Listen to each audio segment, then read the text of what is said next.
This session is going to focus on hips, posture, pretty much everything that you own. You're going to need a chair, preferably with no wheels. If you're in a place that you have a chair, but it's got wheels, canister at the bottom, you want to push it against a wall or prop it on something so it doesn't move. Make sure that it does not move.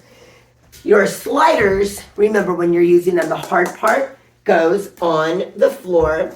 And for this one, you will need a booty blast band and your resistance band. Now, when we get to the resistance band part, the booty blast band part, and you do not have one, take your resistance band, put your knees together, tie it, and you want enough pressure that you're just gently pushing out against the band, yeah? All right. Now, for all these movements, it is super important that our knees stay up to the ceiling. Do not worry about your foot position. Remember, we've been talking about this for a long time. Our starting and ending position for every single exercise tonight is the knee is aligned with the hip bone and directly over the heel. And when we're moving the leg is going to move as one unit. All right, let's get going. These are timed sessions, so we're going to go together. Are you ready? All right, take your slider. We're going to start right foot. Come to the very edge of your seat. It is a cliffhanger. The stabilizing leg stays stable the entire time. And the first segment, we're going to push all the way out and back to starting position. Here we go. Now remember, the legs do not move. That means the knees stay in the center position.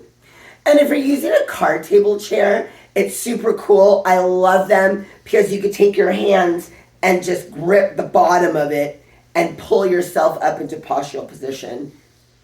Make sure that you're having a gentle squeeze on those shoulder blades, keeping the chest up, chest up. Every now and again, check your leg position. We want to have nice control.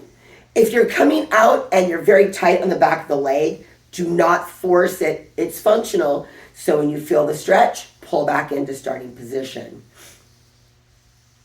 All right, extend out, lock the leg. We're going to bring that right leg out to the side without anything moving but this leg. The knee stays up to the ceiling. Stay in your postural position and control. We want to pretend that there's a wall right in the middle of your body and the leg does not surpass that wall. The feet should not be moving. Nothing should be moving except for that leg within the hip joint. Now, if you're super tight in the groin area, that's going to dictate your range of motion. Remember, each side of the body moves differently than the other, so do not try to mimic it. When I tell you to, we're going to bring our leg up to a 90-degree angle, and we do this exact same movement, but with the leg in the bent position. It's important that the leg below the knee does not move. The whole leg moves as one unit. In 5, 4, 3, 2, slide in and hinge. So we don't want this. We want one unit. Control. If you're losing your slider, you're either pushing too hard with your heel or not hard enough. So that brings us back to that nifty theory of dynamics. Your nervous system has to learn how much pressure. Super cool.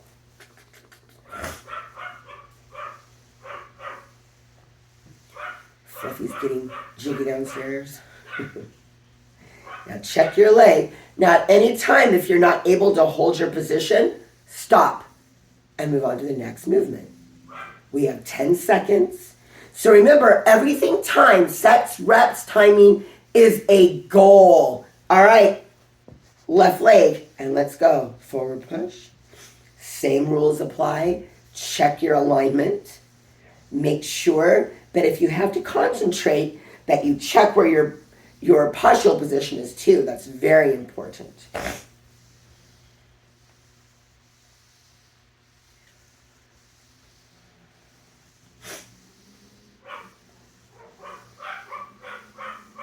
Make sure that the right leg does not move.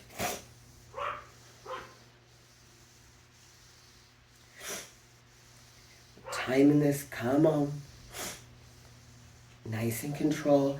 So remember, the range of motion as far as you stick your leg out in front of you is dictated by the flexibility of the hamstring. Good boy! Yeah. Mm-hmm. I know. I heard you. You got him. Yeah, good boy. All right, lock knee and out to the side. Are they still downstairs?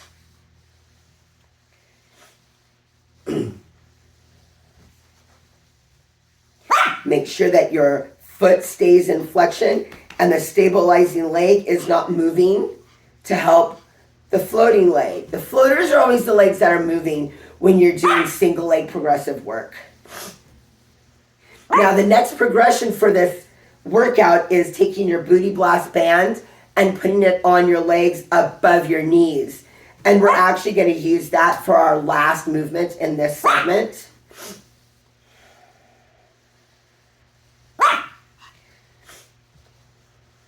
Now when I tell you to, we're going to bring the leg up to 90 degree. And we're going to go into that same movement we're doing right now, but with the leg bent. In 5, 4, 3, 2, and let's 90. Oops.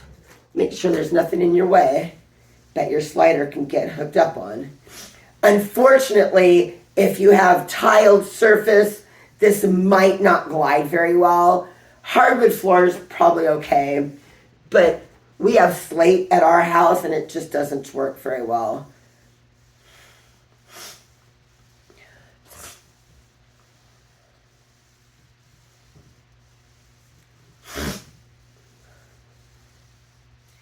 Keep it going. Control the movement.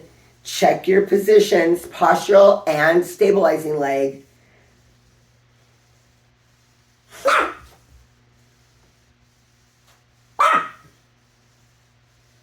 We have 5, 4, 3, 2, and let's get rid of the slider. And if you have your booty blast band, put that on now. But if you do not, utilize the resistant band as I showed you. All right, now regardless of what you're using, and if you don't have anything, don't worry. But the setup is the same. We got to have the knees along with the hip bone over the heel. Do not reposition your feet. If they're out at an angle, that's where they need to be. The knees need to be straight. Now push out on the band until you feel a little bit of a pressure point. And we're going to stand up almost all the way. We want to be on the edge of our seat. We want even pressure on our heels. Let me show you practice one. And back down. So we're not standing all the way up. We're just coming up to about here. Keeping your chest and your chin up. Are you ready? All right, let's go. It is very important that we're placing our hiney on the seat of the chair, not plopping it down. Now, if that's your weak part, the weak position, which it usually is, then we just have to practice this more. We do not move on to the next progression until we're able to complete this entire workout, 1 minute, each movement correctly, non-stop. It's very important that as we're coming up and down out of our chair, those knees do not push out beyond the point of tension, and definitely we do not want them falling inward. So give attention to where you are. And right now would probably be a good time to activate those monkey toes. Remember, that's when we curl our toes into the floor to get more stability and push our body back evenly on our heels. We have 15 seconds and we'll go into our cool down. Now this workout you can do 3 times a day, but not consecutively. You want to do it in the morning, afternoon, and evening. All right, take off these guys and let's do a little cool down. We're going to extend the right leg out, lock knee, foot in flexion, keep your postural position, lean forward to stretch. 1, 2, 3, change legs, knees up to ceiling. 1, 2, 3, place right palm on edge of seat, extend left arm up, side bend. Keep chest up. 1, 2, 3. Let's go to the other side.